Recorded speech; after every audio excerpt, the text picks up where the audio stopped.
So guys, जो आज हम टॉपिक पढ़ने वाले हैं वो है problem encountered in performance appraisal. पर उससे पहले हम जान लेते हैं कि परफॉर्मेंस अप्रेजल होता क्या है।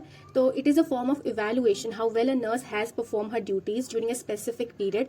कोई स्पेसिफिक पीरियड पे हमें इवैल्यूएट करना है कि हमारी जो नर्स है उसने किस तरीके से काम कर रखा है और उसकी परफॉर्मेंस की कितनी एक्सीलेंस है। उस चीज़ को जानने के लिए हम performance appraisal, performance rating, performance evaluation जो है करते हैं। पर जब ये परफॉर्मेंस अप्रेजल होती हैं उस दौरान जो है ये कुछ क्या कहते हैं प्रॉब्लम्स इनकाउंटर्ड होते हैं या कुछ इफेक्ट्स जो है इनकाउंटर्ड होते हैं, जिनका नाम है halo effects, horn effect, pitchfork effect, central tendency, stereotype effect and personal biases. अब हम जानेंगे कि ये सारी की सारी चीजें क्या होती हैं।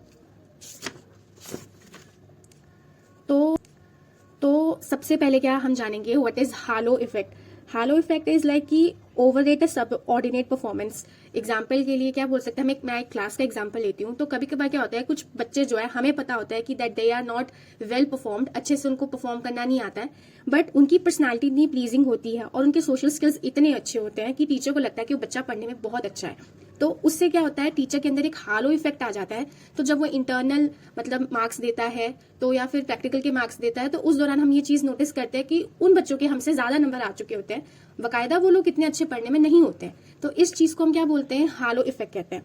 उसके बाद क्या है, हॉर्न इफेक्ट। हॉर्न इफेक्ट क्या है कि कोई बंदा है, उसकी वर्क की एफिशिएंसी बहुत अच्छी है, बहुत अच्छी परफॉर्मेंस करता है, पर जितनी वो अच्छी परफॉर्मेंस करता है उसे उतनी जो है नंबर है या फिर हम कह सकते हैं उसकी परफॉर्मेंस को उस तरीके से इवेलुएट नहीं किया जाता जिस तरीके से उस बंदे ने परफॉर्म कर रखा होता है। तो इस चीज को हम क्या बोलते हैं कि नोन एज हॉर्न इफेक्ट। उसके बाद हम पढ़ते हैं सबसे मतलब कॉमनली किया जाने वाला एक effect, that is known as the central tendency. Central tendency के बारे में पढ़ते हैं, पिचफोर्क के बारे में बाद में पढ़ेंगे। सेंट्रल टेंडेंसी में क्या है कि इसमें जो टीचर है या फिर जो एचआर है, जो एम्प्लॉयर है जिसने हमें नौकरी दे रखी है, या फिर जो हमारी स्टाफ नर्स है, वो सबको क्या कहते हैं, एवरेज नंबर देती है। फॉर एग्जांपल कभी कभार हम अपनी असाइनमेंट्स को सबमिट करते हैं तो सभी के सब टीचर्स क्या होते हैं, मेजरली क्या कहते हैं, सबको 7 नंबर दे देते हैं। तो इट्स अ सेंट्रल टेंडेंसी, ना किसी को ज्यादा ना किसी को कम। So this is known as central tendency. And उसके बाद क्या होता है कि स्टीरियोटाइप इफेक्ट। स्टीरियोटाइप इफेक्ट मतलब कि दैट फॉर एग्जांपल कोई हमारा एम्प्लॉय है या कोई नर्स है, वो किसी स्पेसिफिक रेस से बिलोंग करती है, रिलीजन से बिलोंग करती है, कल्चर से बिलोंग करती है, एंड जो भी ऑब्जर्वर है या फिर जो बंदा हमारे को मार्क्स दे रहा है उसे वो चीजें बेसिकली पसंद नहीं है या फिर उसे वो रिलीजन बेसिकली पसंद नहीं है, तो उसमें भी ऐसा हो सकता है कि जब आपकी परफॉर्मेंस को इवैल्यूएट किया जा रहा हो तो आपको उतने नंबर ना मिल सके जितने आपको मिलने चाहिए थे बिकॉज ऑफ योर रिलीजन, या फिर ऐसा कह सकते हैं बिकॉज हमारा जो हमारे को मार्क्स दे रहा है वो बहुत ज्यादा स्टीरियोटाइपिकल है। वो सिर्फ अपने जो बंदे हैं उनको नंबर ज्यादा दे रहा है, जो वो अपने रिलीजन के बंदे हैं उनको ज्यादा नंबर दे रहा है रेदर देन दोज पीपल जो अदर रिलीजन कास्ट क्रीड के हैं। तो this is non A stereotype effect. And sixth आता है personal bias. Personal bias like sometime कुछ लोग हमारे साथ पर्सनल ग्रजेस निकालते हैं।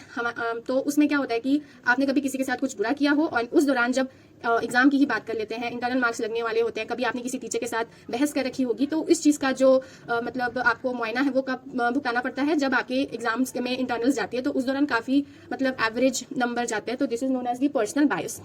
उसके बाद मैंने बोला था कि हम ये जो थर्ड वाली है दैट इज समथिंग डिफरेंट सी है, पिचफोर्क इफेक्ट। नाम से भी नहीं पता चल पाएगा कि ये क्या है, तो ये बताएंगे pitchfork effect is something like कोई बच्चा है जो पढ़ने में बिल्कुल अच्छा नहीं है, बट एग्जाम के 1 महीने पहले पता नहीं कैसे पर वो बहुत अच्छा परफॉर्म करने लग पड़ा।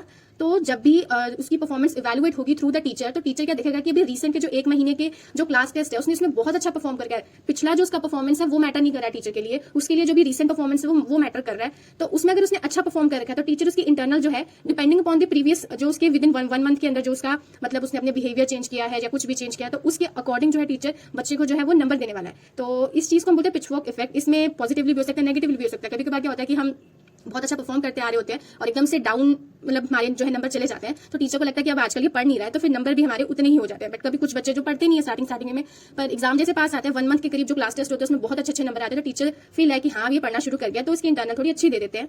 तो this is all about problem encountered in performance appraisal. It's important topic and these things are also very important. Hope so you like the video and please subscribe my channel.